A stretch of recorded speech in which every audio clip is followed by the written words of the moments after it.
Почитувани представници на медиумите, почитувани граѓани.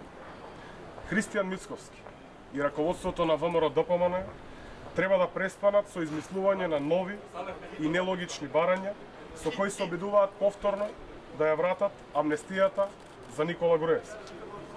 Амнестија е јасно дека нема да има. Мицковски и врвот на ВМРО-ДПМН треба да покажат дали се за ЕУ и НАТО или се против. Доколку навистина е за Европската Унија и НАТО, Мицковски ќе ги повика пратениците од ВМРО-ДПМН да ја почитуваат волјата на над 600.000 граѓани на Република Македонија и да ги поддржат процесите во собранието кои водат до полноправно членство.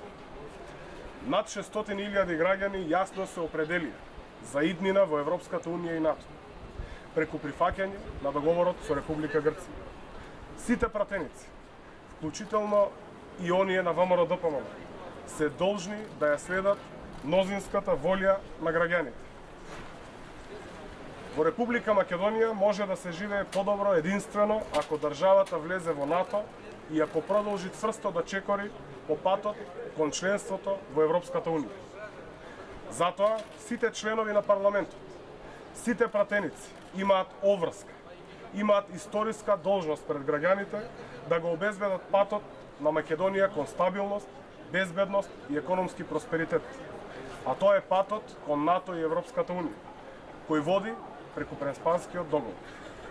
Ако Мицковски и раководството на ВМРО-ДПМН продолжат со неодговорно однесување, ако ВМРО-ДПМН и натаму ја кочи иднината на граѓаните и ја турка државата во бездна, тогаш нема друга опција освен предвремени парламентарни избори и тоа веднаш.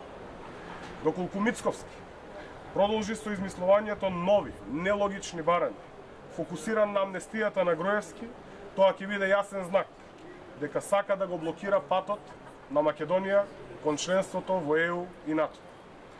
Во тој случај, единствен начин се предвремени парламентарни избори, кои мора да бидат организирани веднаш за доброто на земјата.